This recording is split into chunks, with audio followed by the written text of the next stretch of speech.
Hello traders, welcome to my channel. और आज इस वीडियो में हम करने वाले वीकली एनालिसिस देखेंगे कि ये जो वीक है मार्केट ने किस तरह से क्लोज किया है।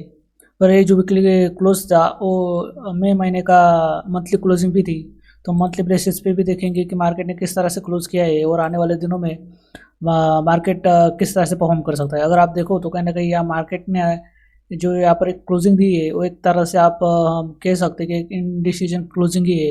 अगर हम देखें तो यहाँ पर कहीं ना कहीं मार्च महीने में हमें एक बड़ा सेल ऑफ देखने को मिला। एंड ऑफ कोर्स इसके पीछे जो रीज़न था वो यूएस ईरान का जो वॉर जो चल रहा है मिडल ईस्ट में, वो एक मेजर यहाँ फैक्टर था कि यहाँ पर एक बड़ा सेल ऑफ हमें देखने को मिला मार्च महीने में। पर उसके बाद तुरंत जैसे पीस टॉक की जो बात यहाँ पर जो न्यूज़ है निकलने लगी, तुरंत मार्केट ने यहाँ पर अप्रैल महीने के अंदर एक इंडिसीजन कैंडल बना दिया मंथली बेसिस पे एक हायर लेवल पे। तो कहीं ना कहीं अब मार्केट अभी भी उसी रेंज के अंदर ट्रेड कर रहा है, पर ये जो रेंज है बहुत बड़ी है। तो यहाँ पर मई महीने के अंदर मार्केट ने कहीं ना कहीं एक स्मॉल रेंज के अंदर एक इंडिसीजन कैंडल बिल्डअप किया है।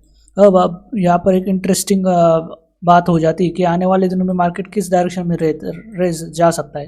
अगर यहाँ पर मार्केट कहीं ना कहीं अगर ऊपर की तरफ डायरेक्शन में बढ़ता है यहाँ से, तो डेफिनेटली हमें ये आने वाले दिनों में जो हायर लेवल के जो टारगेट है लाइक 26,000 वो हमें अचीव होते नज़र आ सकते हैं। पर अगर कहीं ना कहीं यहाँ पर एक ब्रेकडाउन इस तरह से हमें मिल जाता है, यहाँ पर एक स्ट्रॉन्ग ब्रेकडाउन, तो हमें जो लोअर टारगेट है लाइक 22,000 21,000 के जो टारगेट्स है जो अभी भी पेंडिंग है, उनको यहाँ पर मार्केट टच करने की कोशिश हमें मतलब जहाँ टच करने की या मार्केट कोशिश कर सकता है। अब यहाँ पर एक इम्पोर्टेंट चीज़ हो जाती है कि मार्केट यहाँ पर किस तरह से मार्केट क्लोज करता है, क्योंकि ऑलरेडी मार्केट काफ़ी ज़्यादा एकदम बिल्कुल कॉन्ट्रास्ट हो चुका है, काफ़ी एक स्मॉल जगह के बीच में ट्रेड कर रहा है।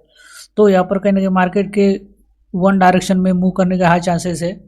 ये आने वाले दिनों में हमें देखने को मिल सकता है कि मार्केट किस डायरेक्शन में बढ़ सकता है। अगर वीकली बेसिस पे देखें तो कहीं ना कहीं पिछले हफ्ते में मैंने कहा था कि यहाँ पर भी एक स्मॉल लेवल पे एक अनडिसीजन कैंडल है।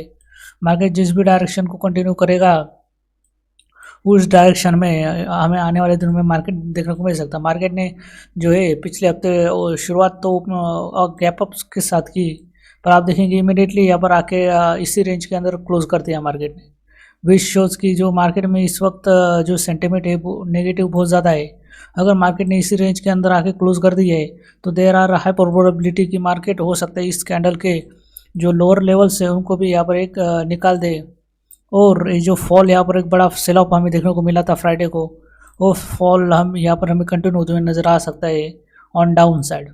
अब एक कितना डाउन साइड होगा ये तो आने वाला टाइम ही हमें बताएगा।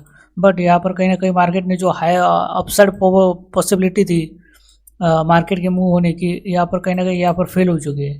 अब मार्केट कोशिश करेगा कि एक डाउन साइड मूव करे और ट्राई टेस्ट करे डाउन साइड के जो लेवल्स है उनको कि वो कितना स्ट्रांग है, क्या वो मार्केट को फिर से पुल अप कर पाता है या फिर ये जो सेल ऑफ ये कंटिन्यू रहता है।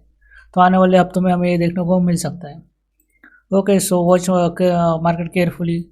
तो दिस इज़ निफ्टी एनालिसिस। चलिए, और अगर हम देखें कहीं ना कहीं यहाँ पर एक हायर लो का जो फॉर्मेशन है हमें देखने को मिल सकता है।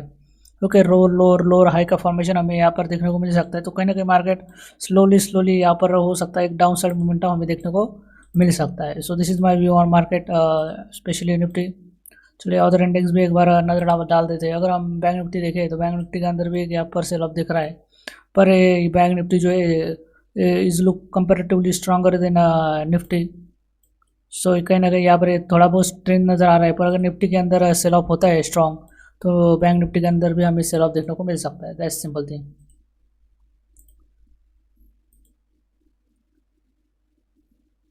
गिफ्ट निफ्टी देखें तो गिफ्ट निफ्टी के अंदर भी इंडिसीजन है यहाँ पर अभी मुझे दिख रहा है। सो लेट्स सी कि क्या हो सकता है।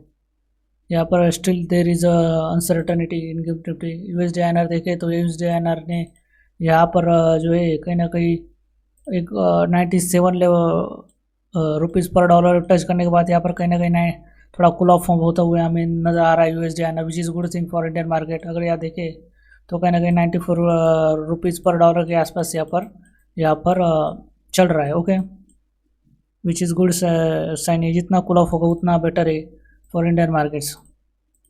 डॉलर इंडेक्स यहाँ पर देखें तो डॉलर इंडेक्स भी यहाँ पर 98 के आसपास यहाँ पर थोड़ा कूल ऑफ होने की कोशिश कर रहा है, विच इज़ गुड अगेन। ओके, पर फिर भी अगर हम देखें तो कहीं ना कहीं डॉलर इंडेक्स एक रेंज में यहाँ पर हमें ट्रेड करते हुए नज़र आ रहा है। लेट्स सी कि क्या हो सकता है आने वाले दिनों में। इंडिया वीक्स कहीं ना कहीं हमें यहाँ पर एक शार्प फ्राइडे एक शार्प मूव अपसाइड मूव देखने को मिला। ओके, विच इज़ अभी इस वक्त चल रहा है 16 के आसपास। लेट्स से कि क्या आने वाली डायरेक्शन में रह सकती है, पर कहीं ना कहीं यहाँ पर फ्राइडे की जो फॉल हुआ था, शार्प फॉल, उसकी वजह से इंडिया वीक्स कहीं ना कहीं हमें यहाँ पर बढ़ता हुआ नज़र आ रहा है। ओके,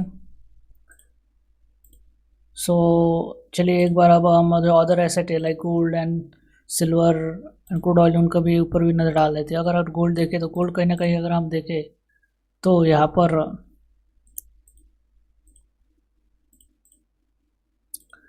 पर हमें यहाँ पर गोल्ड यहाँ पर स्टील कंसोलिडेट होते हुए नज़र आ रहा है। जैसे कि मैंने पहले भी कहा है कि जब तक गोल्ड इस रेंज के अंदर ट्रेड कर रहा है तब तक आपको कुछ भी नहीं करना है। अगर गोल्ड ऊपर के लेवल को टच करे तो और यहाँ से एक सेल ऑफ हमें दिखाए तो यहाँ पर हमें शॉर्ट की पोजीशन बनानी है। और अगर गोल्ड डाउन साइड मूव करे और यहाँ से एक अप साइड मूव हमें एक रिवर्स से दिखाते हुए कोशिश करे तो हमें यहाँ पर बाइंग की कोशिश करनी चाहिए। तो इसलिए यहाँ पर मैंने ये जो रिजेक्शन है देख के यहाँ पर एक बाइंग साइड पोजीशन बनाई फॉर अप साइड मूव। तो हो सकता है आने वाले दिनों में भी गोल्ड इस रेंज में ट्रेड करे। जिस भी डायरेक्शन में हमें एक स्ट्रॉन्ग ब्रेकआउट देखने को मिलेगा अप साइड या डाउन साइड, यहाँ पर हम ट्रेड प्लेस कर सकते हैं। ओके, जब तक इस रेंज में ट्रेड कर रहा है तभी आपको इस रेंज के लिए ट्रेड करना है अप साइड या डाउन साइड। ओके, तो यहाँ पर ऐसा कुछ मुझे देखने को नहीं मिल रहा है।